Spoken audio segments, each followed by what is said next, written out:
Hay harto que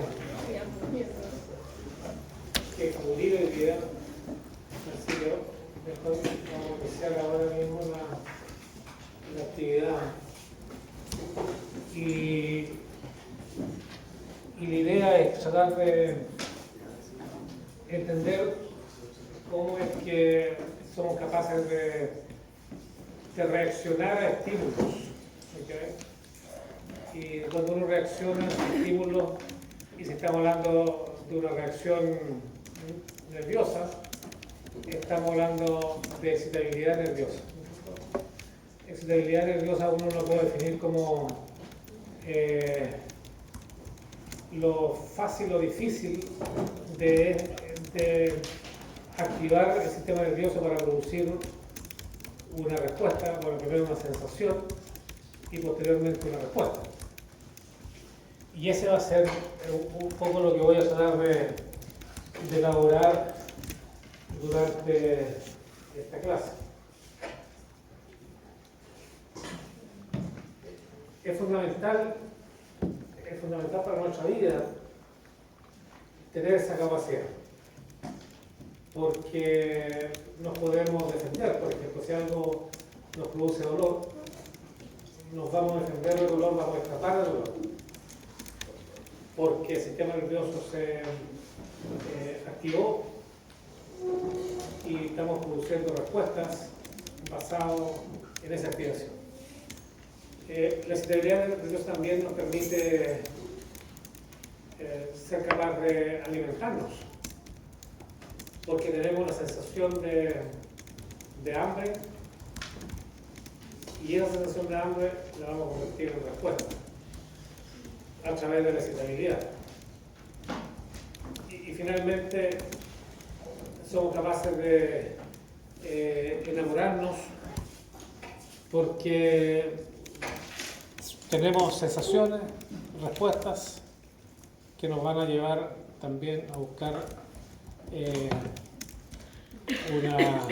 una recompensa cerebral, y eso está relacionado con la excitabilidad. Si uno no tiene excitabilidad, se va a morir, porque nuestro cuerpo responde en base a grado de excitabilidad.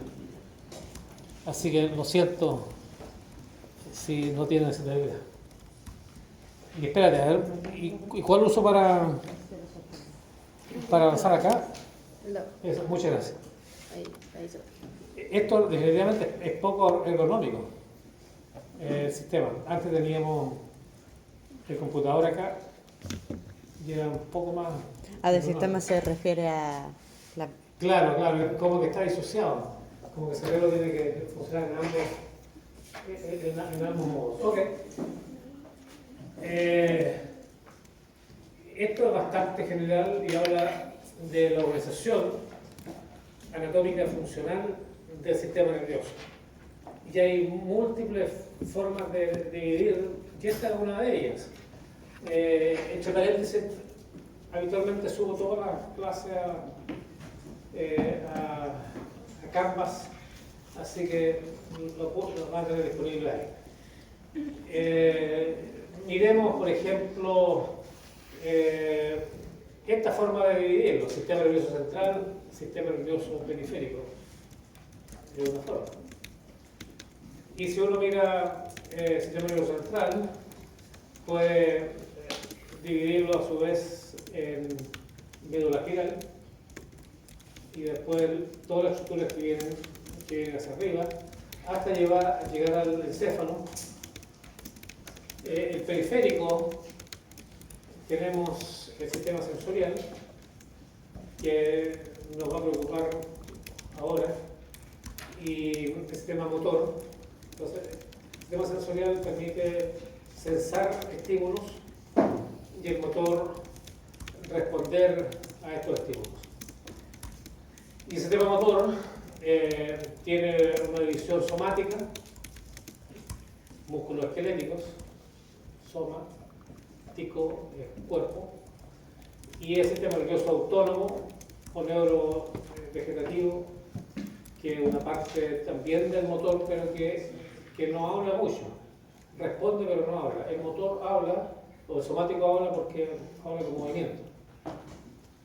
Y el autónomo está relacionado con el músculo liso, cardíaco, etc. Que de nuevo responden, pero no hablan.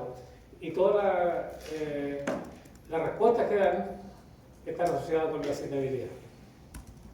Porque sí tienen esa capacidad para excitarse.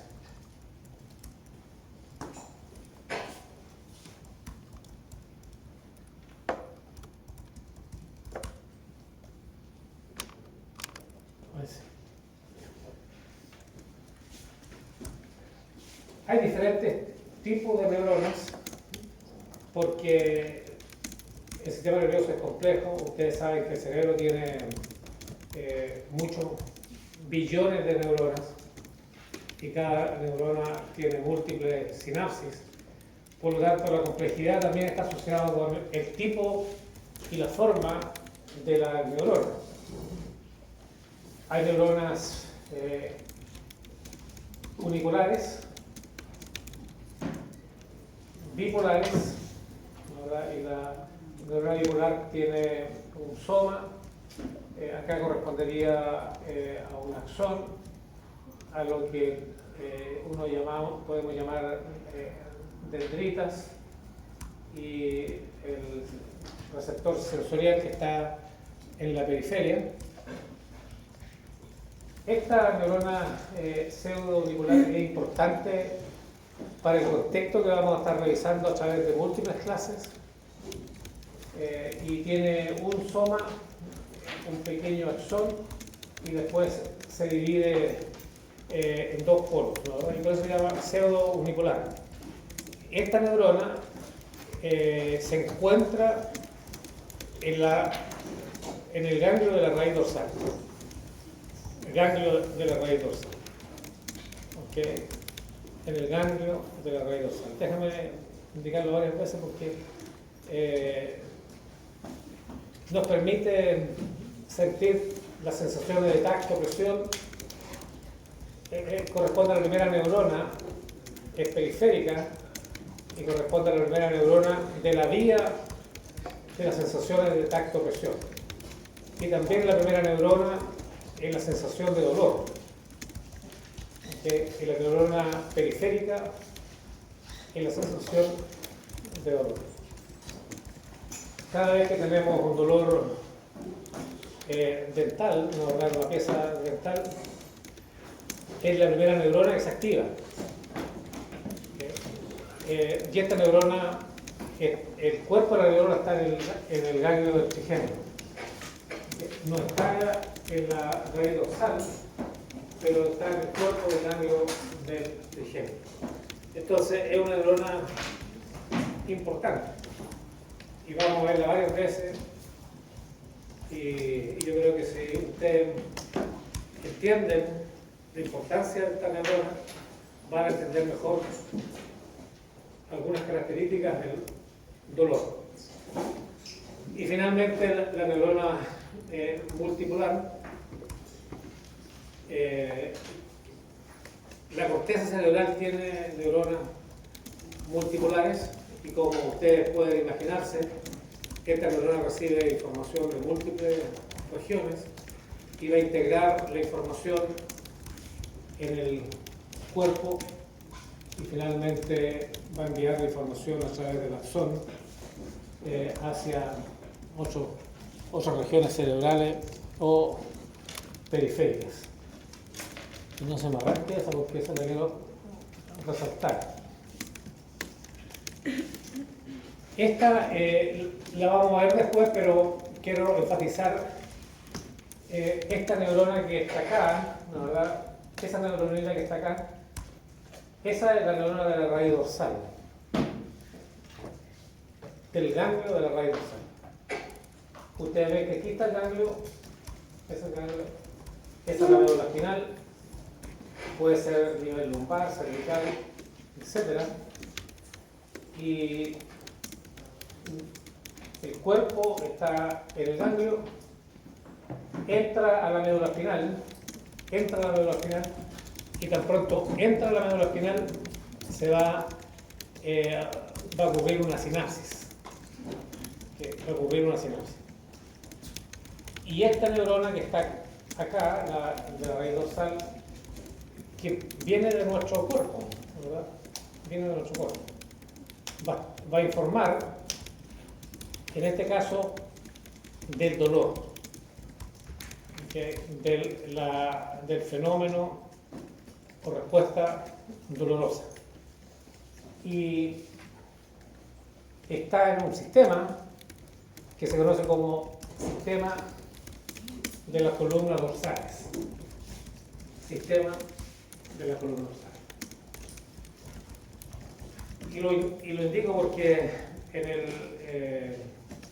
el seminario hay una pregunta sobre el sistema de las columnas dorsales. Entonces, ¿qué podemos decir del sistema de las columnas dorsales? Que un sistema es un sistema somatosensorial que va desde la periferia hasta la corteza cerebral. Y una de las funciones, porque tiene varias funciones, las vamos a ver más adelante, varias funciones, es la comunicación, el envío de información dolorosa, es decir, asociada con dolor. Algo muy parecido ocurre a nivel del ganglio del trigémino. Neurona periférica, hay una neurona ganglionar del trigémino, llega al núcleo del trigémino y finalmente la información llega hasta la corteza cerebral, donde experimentamos el dolor. Y justamente ayer hablábamos con algunos profesores de la carrera y le dábamos a entender de que para ustedes es muy importante entender dolor, y a través de los años el capítulo dolor se ha venido reduciendo porque los programas se han modificado y algo que al menos creo que hay un interés de volver a intensificar el tema del dolor, porque yo diría que seguramente el 80% de su trabajo profesional tiene que ver con dolor, ¿no es cierto? Porque los pacientes llegan habitualmente por dolor. Y eso es lo que ocurre en todas las profesiones médicas asociadas con la medicina.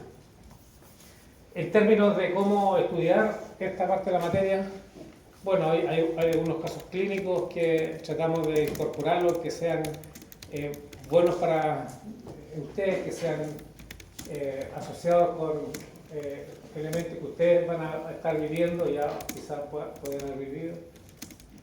Caso clínico 1, se habla de dolor, y el caso clínico 2 también de dolor, pero hay diferentes temáticas asociadas con dolor. Entonces, de esa forma ustedes tratan de interpretar, de asociar lo que van a ver en las clases nuestras con elementos que tengan aplicación en la profesión, porque es una forma adicional de ir activando la corteza, la sinapsis de asociación, porque la asociación facilita el aprendizaje. Habitualmente hay cuestionarios asociados, espero generar un pequeño cuestionario, también un glosario de términos, porque uno entiende que hay hartos términos que pueden ser un poco nuevos. Siempre hay algo de materia asociada con el glosario y también debía de disponérselo. Los contenidos en clase habitualmente es lo que se pregunta, en un 80-90%, pero eso no significa que el restante sean cosas no se dieron en clase. ¿Por qué? Porque, como le decía anteriormente, ya no está el tiempo suficiente para pasar todo lo que pasábamos antes. Y va a haber un porcentaje que lo van a ver en libros, los que vayan a leer, lo que complementen un poco la información. Seminarios son importantes y los apuntes. Habitualmente subo unos apuntes que creo que todavía están bastante actualizados, que le va a servir si tiene alguna duda para clarificar las dudas. Ok, creo que esa es la próxima, ¿cierto? Sí. Ok. La membrana celular. Membrana celular. Lo que llama la atención de la membrana, llama la atención la presencia de lípidos, fosfolípidos. Estos fosfolípidos son, es una bicapa, ¿no, verdad? Es decir, son dos capas de fosfolípidos con las cabezas polares de los fosfolípidos en las caras interna y externa de la membrana. Además de eso, hay proteínas, y hay dos tipos de proteínas. Están las proteínas integrales, y nos interesan las proteínas integrales porque las proteínas integrales atraviesan la membrana y habitualmente funcionan, y ustedes lo han visto, como canales de iones, o como transportadores, o como receptores. Y hay otras proteínas que son periféricas, que también son importantes. Las proteínas G son proteínas periféricas, por ejemplo.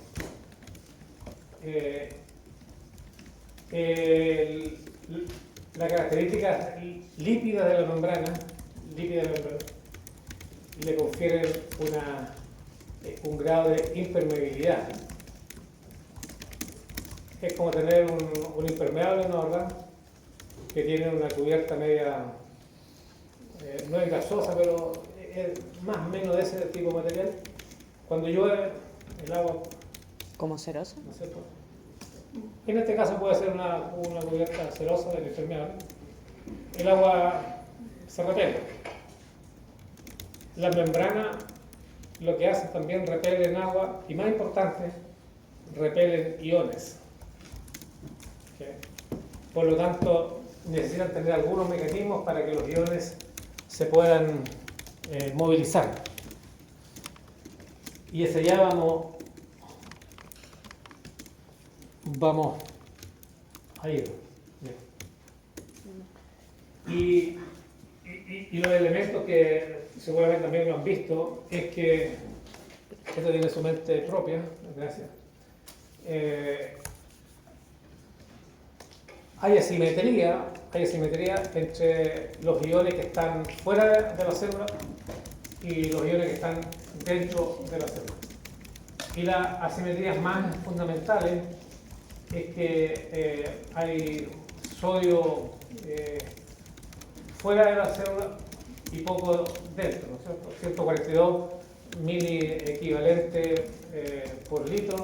También puede ser 142 milimolar por litro. Potasio es todo lo opuesto, hay harto dentro de la célula, poco fuera. Calcio es importante, hay comparado con lo que hay adentro, hay mucho afuera, relativo, ¿no? ¿Verdad? Relativo, pero hay mucho más calcio afuera que adentro.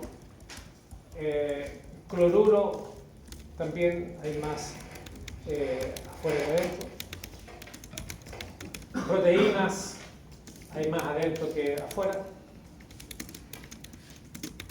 El pH 7,4 afuera, un poquito más ácido adentro, 7,2.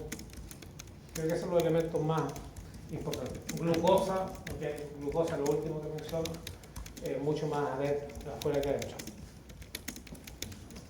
Veamos cómo funciona. Entonces, eso crea una simetría en términos de concentración. de los iones. Y por lo tanto, tenemos que entender que hay una asimetría. ¿Por qué? Porque todas las células, y especialmente las neuronas, requieren de diferencia de potencial. Requieren de diferencia de potencial para comunicarse. Y esto lo podemos definir como génesis del potencial de membrana. Es decir, cómo se origina el potencial de membrana. Entonces, si uno estudia neuronas, la primera cosa que va a aparecer es que las neuronas tienen un potencial de aproximadamente menos 70, menos 80 milivoltios. Es un valor negativo. Y la pregunta es cómo se genera eso. Bueno, el potencial de membrana es consecuencia de estas diferencias de concentraciones afuera y adentro. Y también algunos iones tienen habilidades para moverse más que otros iones. Entonces, hay algunos iones que se mueven muy fácilmente a través de la membrana, pero no a través de los lípidos, sino que a través de canales de iones.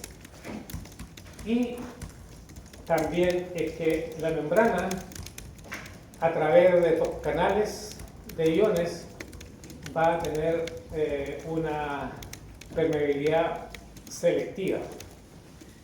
Va a tener permeabilidad selectiva. Y eso va a generar una diferencia de potencial. ¿Y cómo estudiamos la diferencia de potencial? ¿Cómo la estudiamos? Las células son pequeñas. Una célula puede tener 20 micras de diámetro. Es pequeñito eso. Y por lo tanto, para estudiar el potencial necesitamos tener un microelectrodo. Y ese microelectrodo lo hace uno con una pipeta de vidrio. Calienta la pipeta de vidrio en un estirador de pipetas, lo calienta con un filamento que está al rojo vivo y se estira. Y va a generar una punta de una fracción de micra. Una punta muy pequeñita, muy finita. Y esa punta finita se va a introducir en una neurona. ¿Se acuerdan que demostrábamos células de diferentes tipos, multipolares, bipolares, etcétera? Bueno, en una célula de eso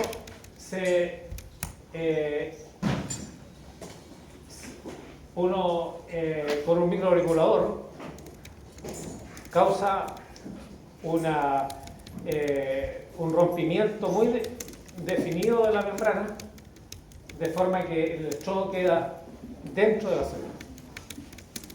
Y hay un electrodo que es de referencia. Ese electrodo de referencia está fuera de la célula. Fuera de la célula. Y así como rompe uno, la deflexión en el equipo de registro, va a marcar aproximadamente, estos números aproximados, menos 80 milivoltios. Entonces, si nosotros tenemos la capacidad para a cada uno de los que está acá en primera fila, le echamos una neurona en su corteza. No lo vamos a hacer porque no tenemos permiso de ti, pero si hiciéramos eso, todos tendríamos aproximadamente menos 80 milivoltios. Y la pregunta es, ¿a qué se debe ese potencial de membrana? Habíamos dicho que había potasio alto dentro de la célula. Para irnos a lo más importante, lo que ocurre es que la membrana celular tiene canales de iones que permiten que el potasio, son canales de potasio, salgan de la célula. ¿Y por qué salen de la célula? El potasio tiene una carga positiva. ¿No, verdad? Tiene una carga positiva. Entonces, cuando tiene una carga positiva, está, lo que está ocurriendo con el potasio es que debido a que hay un gradiente, ¿no es cierto?, el gradiente químico, alto potasio adentro, va a tender a salir. Y cuando empieza a salir el potasio, va a dejar cargas negativas adentro de la membrana, porque salió el potasio, se fue. Y al salir, deja cargas positivas dentro de la célula, y eso va a ir creando ahora una carga negativa. Lo que ocurre, sí, a continuación, es que así como sale potasio, el potencial se hace cada vez negativo, se hace cada vez más alto. Y al hacerse más alto, este potencial va a atraer al potasio. Entonces, se hizo alto, muy negativo, y le va a decir al potasio: hasta aquí nomás, señor potasio, porque mi carga es tan alta que no lo dejo salir de la célula. ¿Sí? Y eso se conoce como el potencial de membrana, que es aproximadamente menos 80 milivolts. Entonces, en reposo, la permeabilidad de la membrana es alta para el potasio y baja para el sodio y baja para el cloruro. Eso es lo que ocurre en reposo. Y eso nos crea un potencial de membrana negativa. Entonces ustedes ven que ese potencial de membrana, en cierta forma, es un potencial de equilibrio. ¿Y por qué equilibrio? Porque cuando se alcanza un nivel alto dentro de la célula, potencial negativo alto dentro de la célula, se va a producir un equilibrio. Entonces el potasio que está concentrado adentro ya no puede salir, porque la carga ahora es tan alta que no lo deja salir, y en ese momento se produce también lo que se conoce como el potencial de equilibrio. Entonces, el potencial de membrana también es un potencial de equilibrio. ¿Okay? El equilibrio es en el sentido de que no entra ni sale.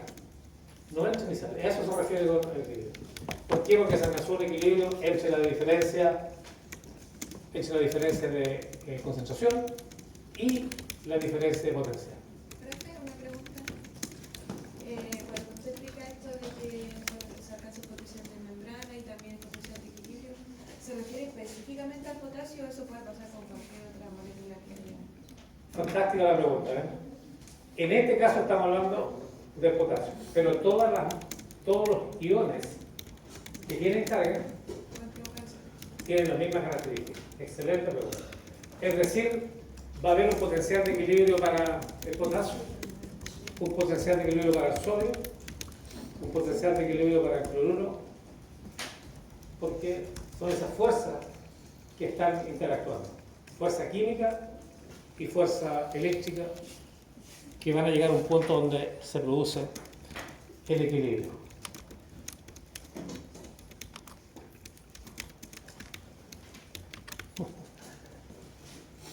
Entonces, el potencial de equilibrio es el potencial eléctrico de la membrana que se opone al gradiente químico, de tal modo que no hay flujo neto de iones a través de la membrana. Entonces, las fuerzas de difusión químicas y las eléctricas son iguales, pero en sentido contrario. Uno está tratando de empujar hacia afuera y el otro está tratando de empujar hacia adentro. ¿Entendí mejor? ¿No? Está excelente. Entonces, en este caso, no, ¿verdad? En este caso, lo que acabamos de decir se cuantifica a través de lo que se conoce como la ecuación de Nernst. La ecuación de Nernst. Y la ecuación de Nernst puede ser para cualquier ion, ¿okay? Para potasio, sodio, cloruro. Y la ecuación de Nernst tiene dos componentes. Este se corrió, a ver, algo se corrió acá. El potencial del ion es RT que debía estar acá, pero se corrió, RT partido por Fz, logaritmo natural de la concentración del ion afuera y la concentración del ion adentro. Entonces, el potencial de equilibrio, R es la constante general de los gases, temperatura absoluta, la constante de Faraday y la valencia del ion. Este componente es un componente eléctrico, ¿okay? Y son constantes. Y como son constantes, se resumen al final a un número. Porque creo que en la próxima vamos a ver el número. Entonces, eso tiene un número. Dependiendo de la temperatura, tiene un número. Entonces, lo único que cambia entonces va a ser el valor de la concentración del ion afuera y la concentración del ion adentro de ese ion. Para el potasio, dijimos que había harto potasio adentro, poco potasio afuera. Es decir, este número va a ser un número pequeño, menor de 1, es decir, va a ser un número negativo. Eso podemos hacer, por las características del logaritmo natural. Este va a ser un número negativo. La próxima. Muchas gracias. Okay. Y acá está resuelta el valor. ¿Ves? Entonces, este valor de 61.5 es la resolución de esas constantes. Genera casi 62 milivoltios, porque esto es una constante eléctrica y lo eléctrico está dado en milivoltios. Y logaritmo, concentración afuera, adentro, y lo que va a dar un número negativo de aproximadamente 1 punto algo. 1 punto algo. Entonces, cuando tenemos 1 punto algo multiplicado por 61, nos va a dar aproximadamente 80, 90 milivoltios. Entonces, el potencial de equilibrio para el potasio es un número negativo que resulta de este logaritmo natural que se convierte después en logaritmo en base 10, y este es un número pequeño. Dijimos que acá era, por así decir, 140. Esto puede ser como 5 milimolar, es decir, un número pequeñito. Un número pequeño menor de 1 logarítmico es un número negativo. Y ese número negativo multiplicado por un número positivo nos da un número negativo. Entonces, el potencial de reversión o potencial de reposo es negativo y está explicado fundamentalmente porque el potasio sale de la neurona. ¿Okay?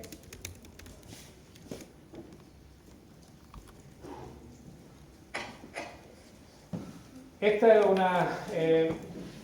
es para que entender de que no solamente está la ecuación de Nernst, sino que también hay otras ecuaciones. Una de ellas es la ecuación de campo de Goldman.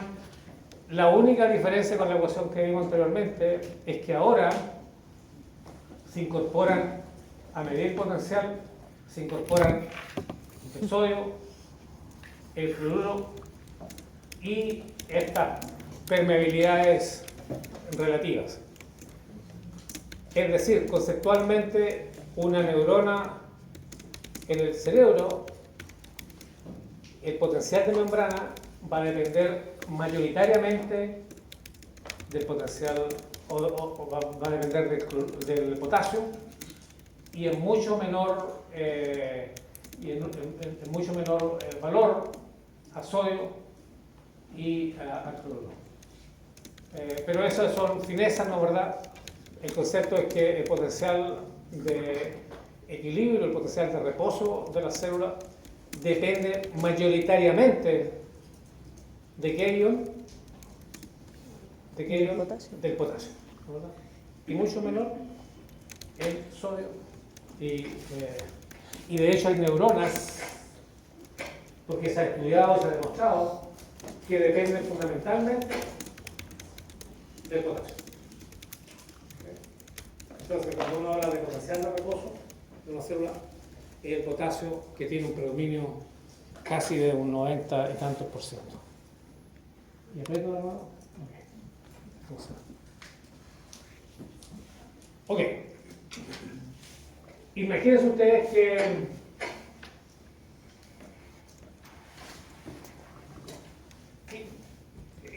pensemos en dolor, ¿verdad? Pensemos en dolor. A ver, un dolor que sea leve. A ver, un dolor leve. Quemarse las manos con la estufa. Quemarse la mano, pero levemente con la estufa, ¿verdad? Porque si se quema intensamente. Okay, No, entonces, una pasadita de mano, no. una pasadita, ¿no es cierto? Entonces uno está, en otro día se me ocurrió una tontera.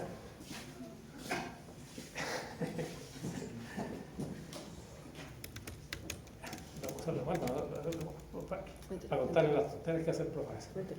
Entonces tomé un vasito de queso y lo puse en un tenedor. Estaba un poquito duro el queso. ¿Y qué es lo que hice? Empecé a calentarlo. A la antigua. ¿Y dónde lo puse? Oye, no tenía tiempo, entonces empecé a calentar. ¿Dónde lo empecé a calentar? Entonces, Salud. ¿Ah? Directo a la llama, claro. Entonces, tomé el pesito de queso, que lo había más grande que eso. Y dije, voy a tratar de oler ese aroma de ese queso, porque no es un queso caro. Entonces dije, voy a saborearlo cuando está un poquito blando. Cuando está derretido. Entonces lo pongo arriba de la llama y claramente empieza a calentarse, empieza a estar hablando. Y el tenedor también se calentó mucho más que él. Y después, ¿qué es lo que hice? Yo no sé de comer cuando está caliente. Entonces, el queso estaba bueno, pero lamentablemente con el tenedor escuché que en la parte interna del labio. Entonces me quemé dentro de la boca, como el tenedor tiene dientes, ¿no? Con los dientes me quedó marcadito. No dije nada en la casa porque me vayan a arreglar. Pero eso fue un dolor, un dolor leve. Puede ser un dolor mucho más intenso. El parto. ¿Sí? Una fractura, ¿no, verdad? Una fractura expuesta. El parto. ¿Verdad? Son dolores de alta intensidad. Hoy día hay guerras, destrucción de tejido por combate, por guerra, grandes heridas. Y el sistema nervioso, miren a dónde estoy dejando llegar, y el sistema nervioso tiene una sola forma de lenguaje.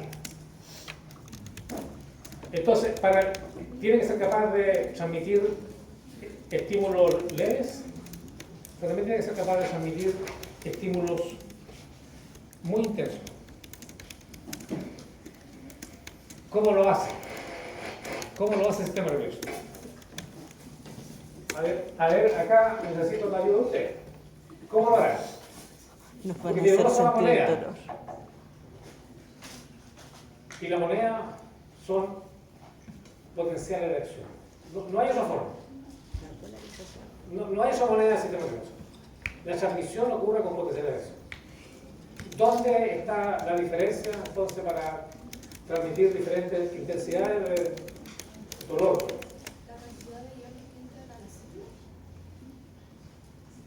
La cantidad de iones ya, que es lo que está relacionado con la respuesta. Pero está algo más general todavía. Polaridad, algo así. ¿Ah? Polaridad.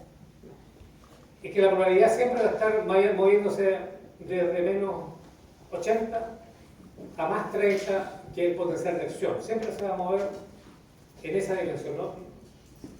Porque la moneda son los potenciales de acción. Y el potencial de acción tiene siempre la misma característica.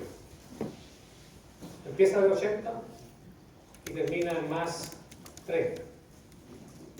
¿Qué es lo que varía entonces? Algo asociado con lo que tú decías. ¿Qué otra cosa puede variar?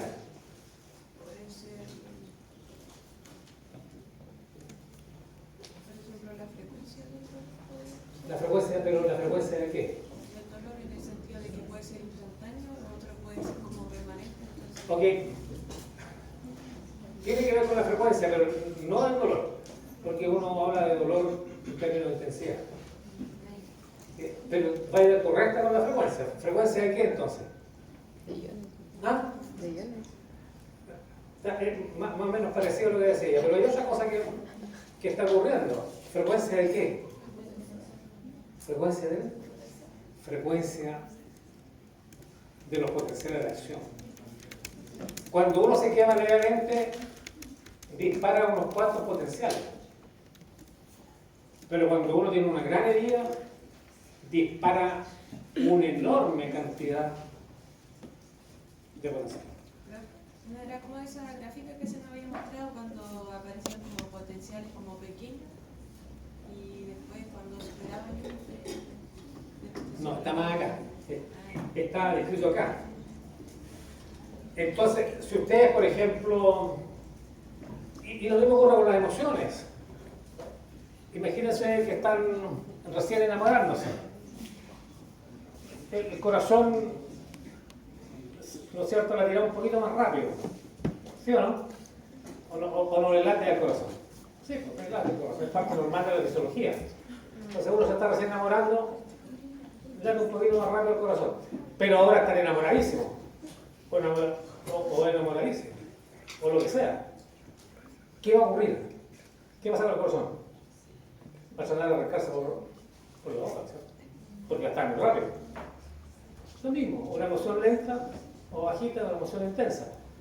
La única cosa que ocurre es la frecuencia de potencial de acción. Entonces la cosa es media funda al final. Lo único que cambia es potencial de acción. Entonces, si uno está registrando potencial de acción, y estos son los pulsos con los cuales depolarizan, los pulsos que depolarizan. Este pulso no alcanza a llegar al umbral. ¿Ven? Es el umbral, el potencial de reposo acá menos 65, el umbral está a menos 50, no alcanza a llegar al umbral, no se genera ningún potencial de acción. Pero con el segundo se produce un potencial de acción. Con el tercero, dos potenciales de acción. Y con el cuarto, tres potenciales de acción. Eso se conoce como la codificación. Codificación de la excitabilidad con la respuesta, si ustedes quieren, respuesta final. ¿Lo puede Entonces, decir de nuevo, por favor? es un sistema de codificación. Codifica la intensidad del estímulo con la respuesta final que uno está experimentando. ¿Por qué? Porque la única moneda de cambio que tiene el sistema nervioso son potenciales de acción. Entonces, se genera más estímulo, un estímulo mayor, más potenciales de acción. Un potencial más bajo, un estímulo más pequeño, un solo potencial de acción. Entonces, ¿cómo creen ustedes que en un individuo que tiene mucho dolor, qué está ocurriendo en un individuo que tiene mucho dolor con los potenciales de acción? Mucho. Mucho potencial de acción.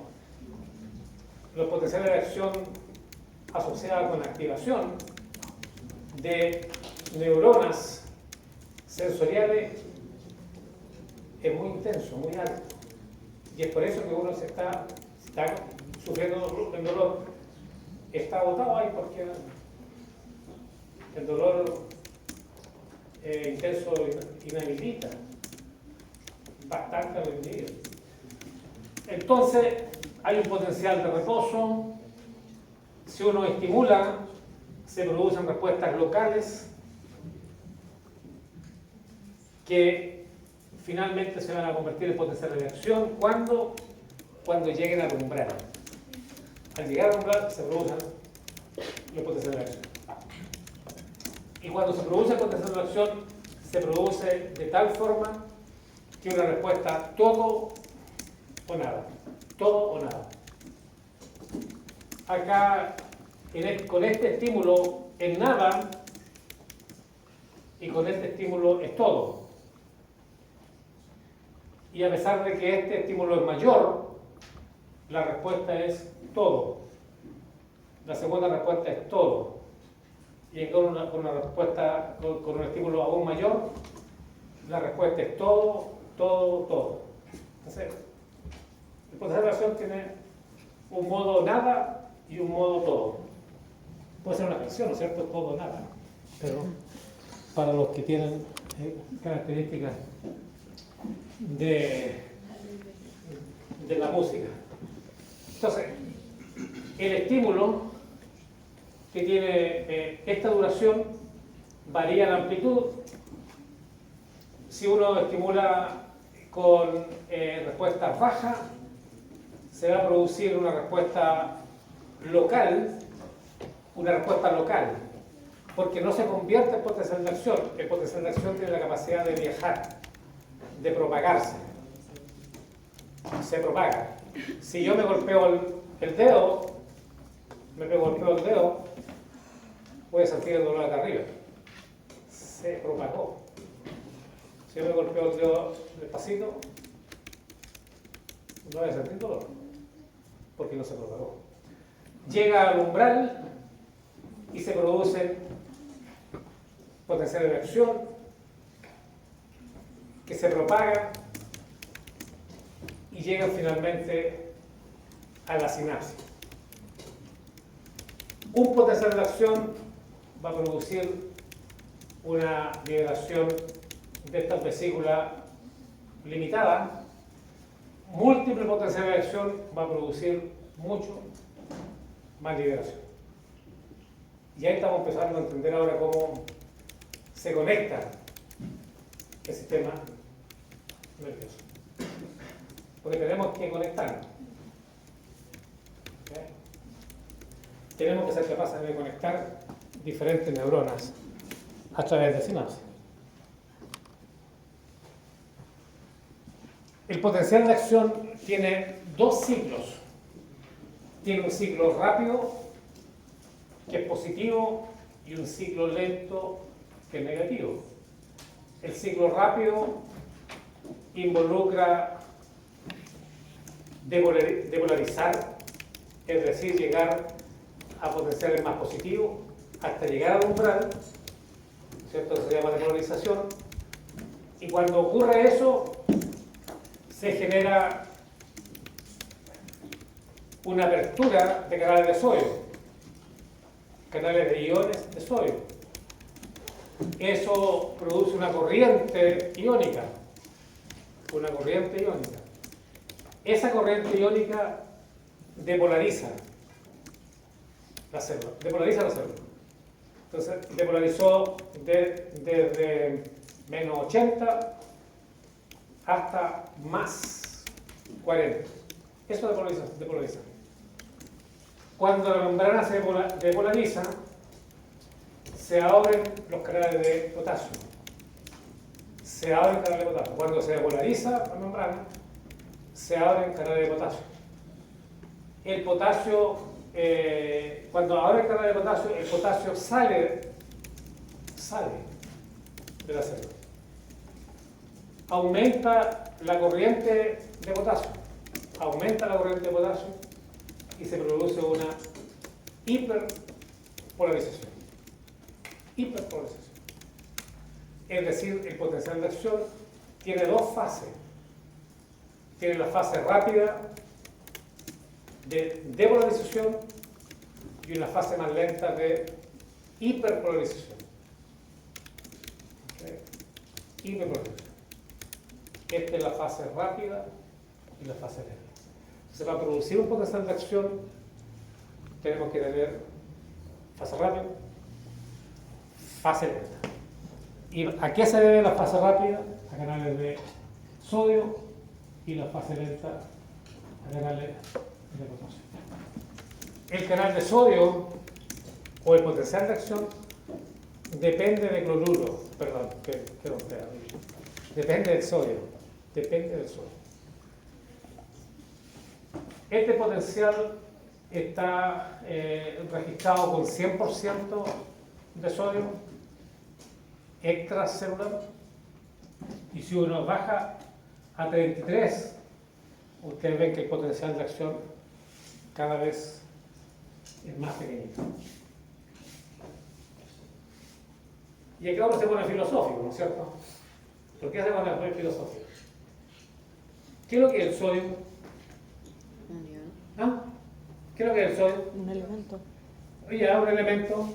¿De dónde proviene el elemento? de cosas que comemos, podría ser. Aunque hay cosas De la que naturaleza, ingiere de la uno estación. ya más antiguo todavía. ¿De dónde viene el sodio? Seguramente está asociado con el mar, porque allá está el harto sodio. ¿Y de dónde viene ese sodio que está en el mar? De los meteoritos que cayeron en la Tierra. No. A ver. Algo dijiste que a ver, De ¿qué los, pasa luego? de los meteoritos que cayeron en la Tierra. Depende de lo que crean. De Diosito. No, No. el sodio es un elemento, ¿no, verdad? Y independiente de la respuesta, si uno tuviese que...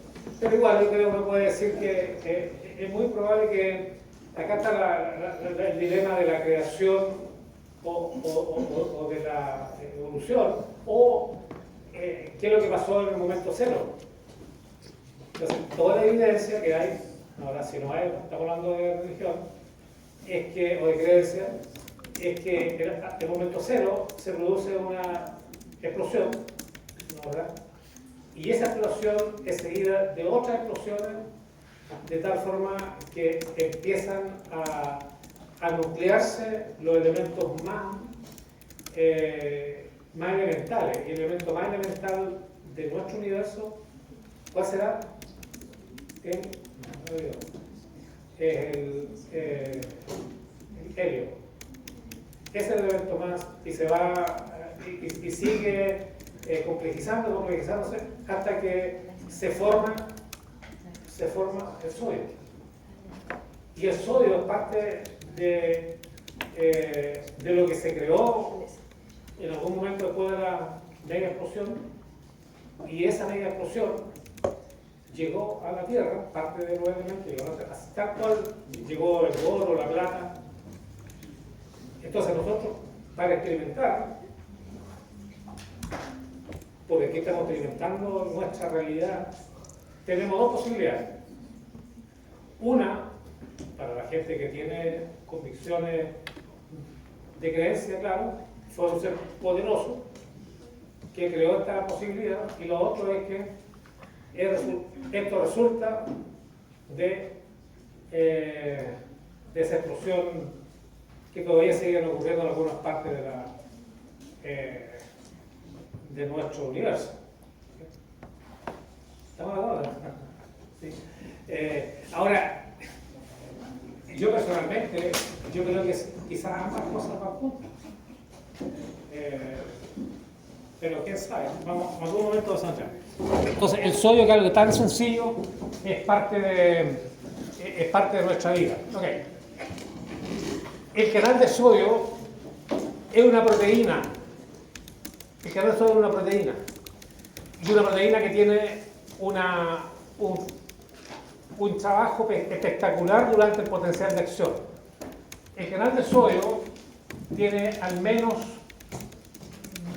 le llamamos dos compuertas.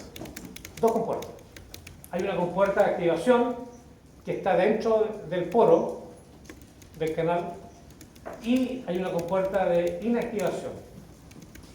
Entonces, cuando el potencial es negativo, la compuerta de inactivación no está bloqueando el canal, ¿cierto? Está abierto, pero la compuerta de activación lo está bloqueando. Por lo tanto, no puede entrar el sodio, porque está la compuerta de activación cerrando el canal. Veamos lo que ocurre cuando se produce un potencial positivo. Esto empieza a repolarizarse. Cuando se depolariza el potencial de membrana, la compuerta de activación se abre y eso permite que el sodio entre, porque el sodio está concentrado afuera. Entra el sodio. ¿Por qué entra? Porque ahora el canal está abierto. En la medida, ¿no, verdad?, que se mantenga abierto, sigue entrando. En la medida de que llegue a un máximo, es decir, está la célula muy depolarizada, la compuerta de inactivación se va a cerrar. La compuerta de inactivación se va a cerrar, impidiendo de nuevo que entre más sodio. Y como impide que entre más sodio, junto con el potasio, se va a producir la repolarización. Entonces, la repolarización del potencial de acción se debe a una inactivación del canal de sodio junto con una apertura del canal de potasio. Y eso nos da ahora un potencial de acción en toda su magnitud, ¿cierto? El umbral, en vez de estar la depolarización, y en amarillo está la hiperpolarización. ¿Y a qué se debe? Se debe a que el potasio sale, pero también el canal de sodio deja de permitir que el sodio entre.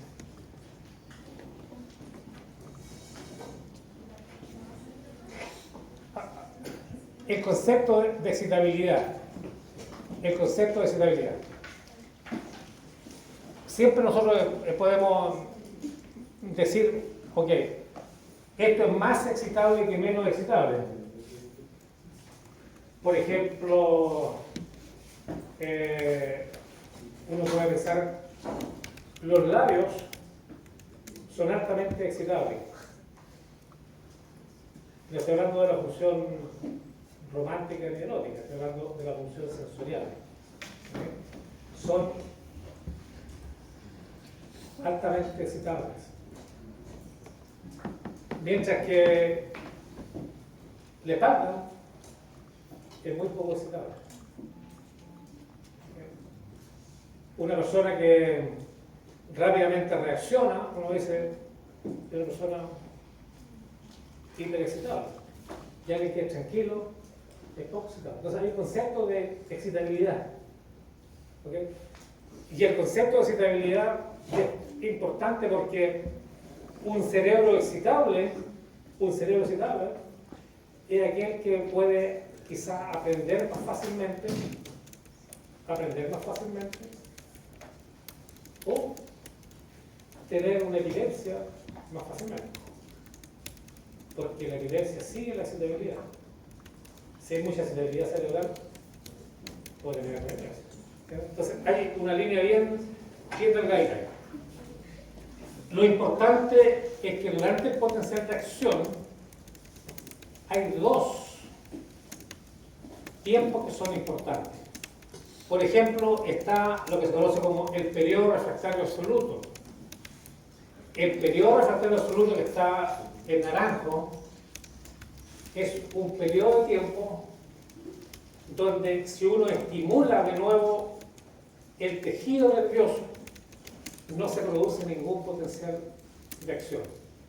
Es decir, no es excitable. Por eso se llama periodo refractario absoluto. Y hay otro periodo que viene posterior al absoluto, que se conoce como periodo refractario relativo. Si bien en el periodo refractario relativo es difícil generar otro potencial de acción, no es imposible.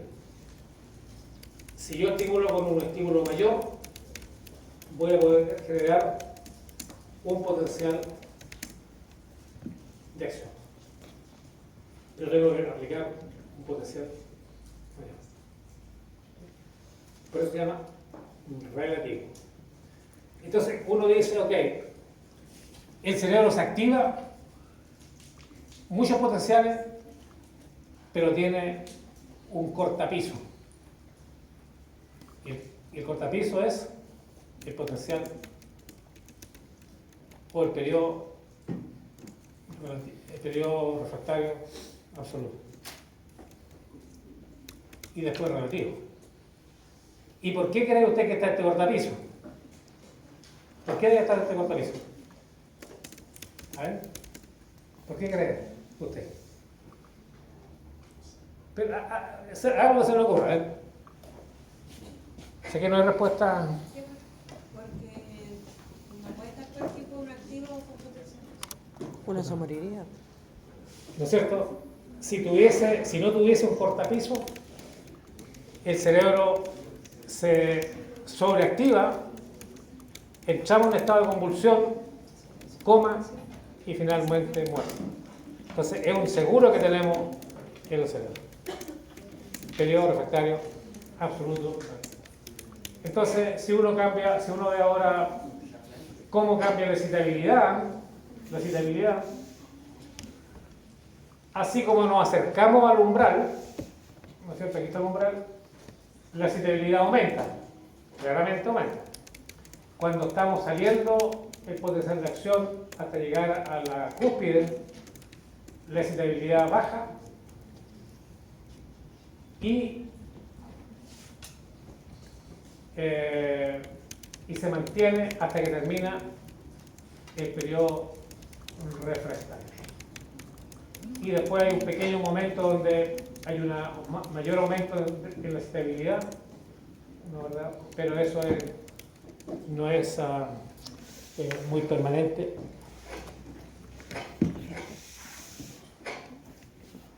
El potencial de acción se propaga. Imagínese un basquetbolista que mide 2,20 metros.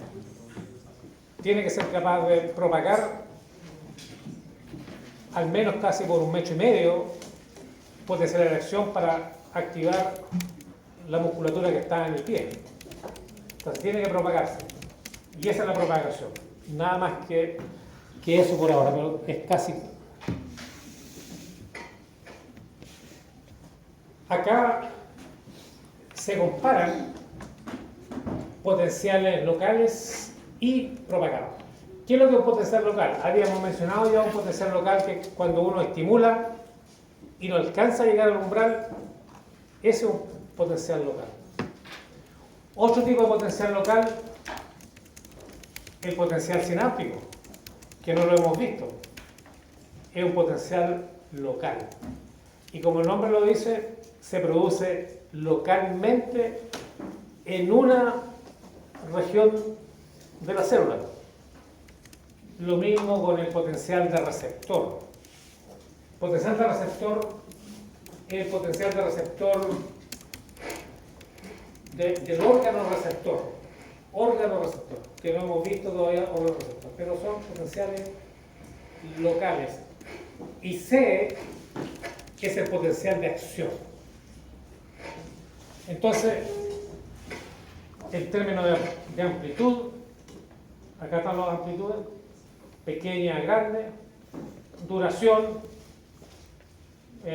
puede ser corta o más larga, y acá están los tiempos, el potencial de acción habitualmente pueden ser unos, depende de qué potencial de acción estamos hablando, pueden ser 5 milisegundos, es decir, relativamente corto.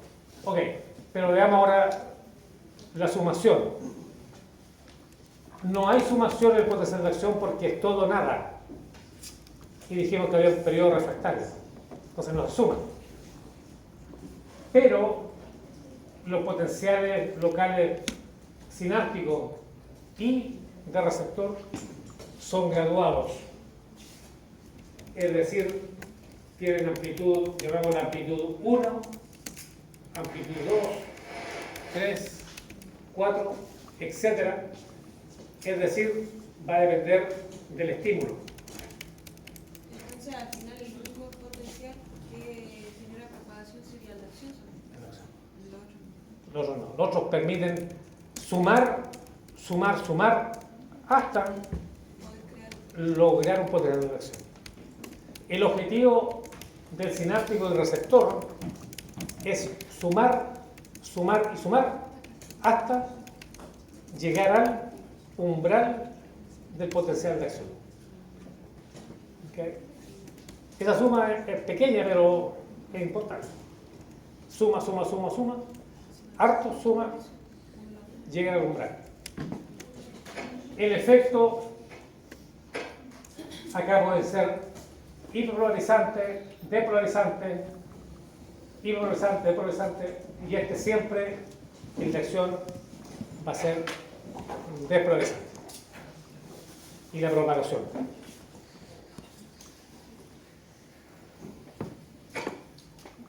Conducción saltatoria. Hay dos tipos de axones. El axón mielínico y el axón amielínico. Y la diferencia es que el axón mielínico permite que el potencial de acción vaya saltando de nodo de Rambier en nodo de Rambier. Entonces, puede ser 1 milímetro de separación entre nodo y nodo, salta de un nodo a otro. Y eso permite una velocidad de propagación alta. Permite una velocidad de propagación alta, mientras que los potenciales de acción amielínicos tienen propagación lenta.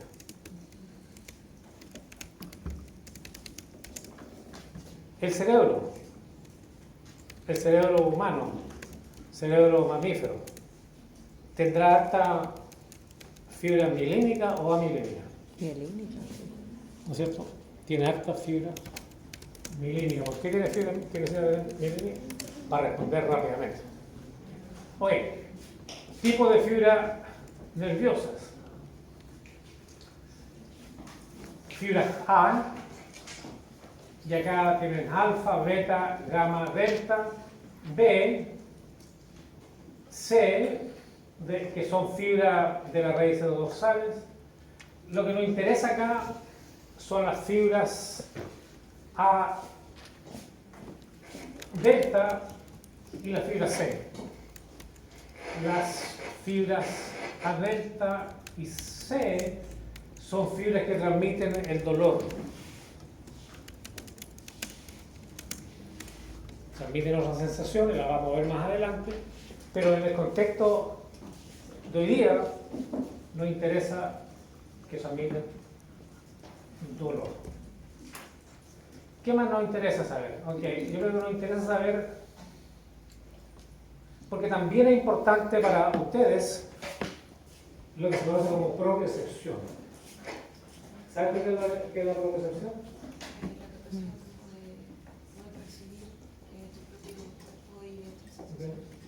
Capacidad para percibir un cuerpo propio.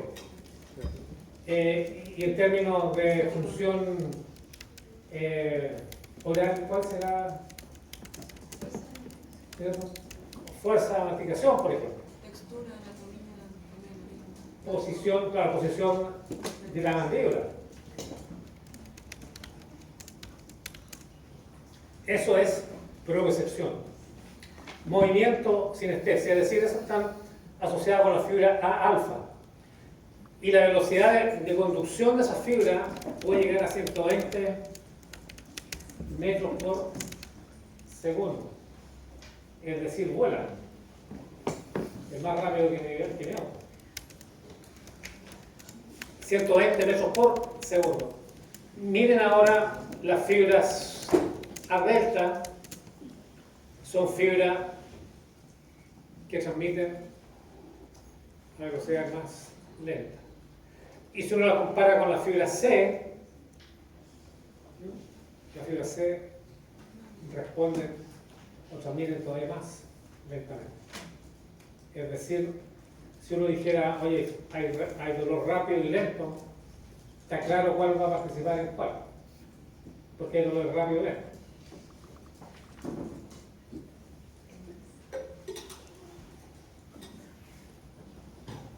Ok, como hay varias preguntas de dolor en el seminario. Profe, entendí lo último que dijo, como que el dolor es un estímulo lento. No, que hay transmisión de dolor lento o lenta y rápida. El dolor lento está asociado con fibra C y el dolor rápido con fibra A delta. Ok. La proteína que se conoce como canal de ion sodio es una proteína. Y esa proteína es una proteína compleja como todas las proteínas, pero esta proteína tiene al menos dos sitios de unión a sustancias químicas. Tiene dos sitios de unión. La primera sustancia química está ahí definida como TTX. TTX, ¿la ven o no? Sí. ¿Dónde está TTX? Ya. Y TTX es una toxina que se conoce como, o el nombre es tetrodotoxina. Tetrodotoxina. Esa es la de los peces globos, ¿sí o no? Es de los peces globos. ¿No, verdad? Es de los peces globos. En una oportunidad en Japón, fuimos a comer a un restaurante y el chef tiene un certificado para sacar la glándula que tiene TTX. Tetrodotoxina. ¿Fue a Japón, profe? Hace unos años atrás. Y lo que hacen es que le ponen sacan la glándula, pero me imagino que le pondrán una pizca de lo que está dentro de la glándula. Y cuando uno come la carne del pescado, del pez globo, siente que la lengua se adormece, pero muy poquito. Y esa es una sensación nueva. Por lo tanto, uno la experimenta como algo novedoso. Pero si mira una parte más grande de la glándula, seguramente se va a morir. ¿Okay? Porque esta toxina es una de las toxinas más potentes que existen en el planeta Tierra. ¿Okay? ¿Y qué es lo que hace? Bloquea, inhibe el canal de sodio. ¿Qué otra toxina conocemos que haga la misma historia? Estamos cerca de la Semana Santa. No sabemos por qué comemos pescado en la Semana Santa. De alguna razón, bueno, histórica, pero ya no es. Y la gente come harto pescado. Pero ¿con qué está asociado la Semana Santa? Con los huevitos de Pascua. Con no todavía. Con el canal de suelo. ¿Ah? No es pescado. Marisco. ¿Qué marisco será? No sé, yo soy alérgica a esa. ¿Qué marisco será? No. Longaniza. ¿Qué otro? Que siempre dicen, se encontró tal cosa en una carga que venía del sur. Acá también está ocurriendo. Ah, estos los. ¿Cómo se llaman estas weas? Se me olvidó los. ¿Ah? Pero sí, los. Ustedes no comen chorizo, no comen chorga, ya se están fome con los cabros, ¿cierto? Como Cuando otra. uno Ya, de se estos te ahí imaginé. se comía esto con puro limón, no manda Yo soy alérgica. a hacer la alergia. Sí, hay que cuidar. ¿Ah? Se me hizo. Muy bien, ¿viste? Ay, sueño, despierta. Despierta. Oye, la juventud, lo único que hace ahora es estar ahí por el celular, no comen marisco, no comen chorizo. Los jóvenes de antes comían así. Cuando yo era joven, me acuerdo que, eso hace pocos años, pero se iba a comprar con amigos medio saco de tigre, medio saco de cholgas. Y las cholgas, había dos posibilidades, una las tiraba a la parrilla y la otra las abre, le pone limón Y se la comen al tiro, así. Ta. A ver, digamos hacer una encuesta, a ver. ¿Alguien ha comido acá cholgas con limón? En esta, ahí hay una mano, ¿viste? Muy bien, gracias por la... Yo, pero con resultados fatídicos. Son pocos, yo creo que hay que vivir la vida, hay que cuidarse así. Ok. A veces las cholgas y los mariscos, especialmente las cholgas por la forma como hacen con el agua, desarrollan la marea roja. La marea roja genera una toxina que se conoce como la saxotoxina. Saxotoxina. ¿Con qué letra se habla? ¿Ah? Y produce lo mismo que la tetrodotoxina. Entonces, si alguien come marisco con la saxotoxina, Murió. se va a Sonó. llegar al hospital o se va a morir. Sonó. Lo más importante para ustedes es que el canal de sodio tiene un sitio de acción donde se une el anestésico local. Ah, no, Eso está acá como LA, Local Anesthetic. Al unirse la lidocaína, la procaína, etc., al canal de sodio, va a bloquear la entrada de sodio, produciendo una interrupción en la transmisión del pulso nervioso. Así funciona, no es nada más que eso. Y esto que no está en ningún libro, por eso lo muestro, para que ustedes vean lo aplicado eso. Eso es un potencial de acción que se conoce como potencial de acción compuesto. Eso es lo que se registra cuando uno tiene un nervio. Lo que hablamos anteriormente, potencial de acción, está en una sola fibra, en una fibra independiente. Las fibras en el ser humano están en nervios. Es decir, un nervio tiene múltiples tipos de fibras. Entonces, cuando uno genera un potencial de acción, hay un componente que es rápido, que está asociado con la fibra A alfa beta. Hay una partecita más pequeña de potencial de acción compuesto de nervio, se llama potencial compuesto de nervio, porque es compuesto de diferentes fibras. Esta corresponde al componente A delta, es decir, a la fibra A delta que conducen dolor rápido. Y la última respuesta es son las fibras C, que transmiten dolor lento. Entonces, el dolor, hay un dolor rápido que está en azul, o también el primer dolor, cuando uno se quema y salta, es el primer dolor rápido, y después viene un dolor lento con la quemadura. con la quemadura, ¿no? ¿Verdad? Que está en verde. El dolor rápido está asociado con las fibras A delta, el dolor lento con la fibra C.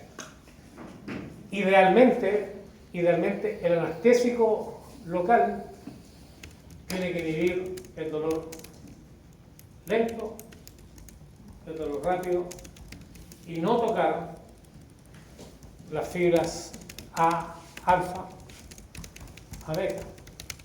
Porque si toca las fibras A, alfa y a beta, se van a producir alteraciones en la propiocepción, en las sensaciones sensoriales y también en la parte motora. También en la parte motora, porque las fibras que controlan el movimiento son fibras A alfa. Entonces, por eso es toda una técnica ahí para entrar a picar.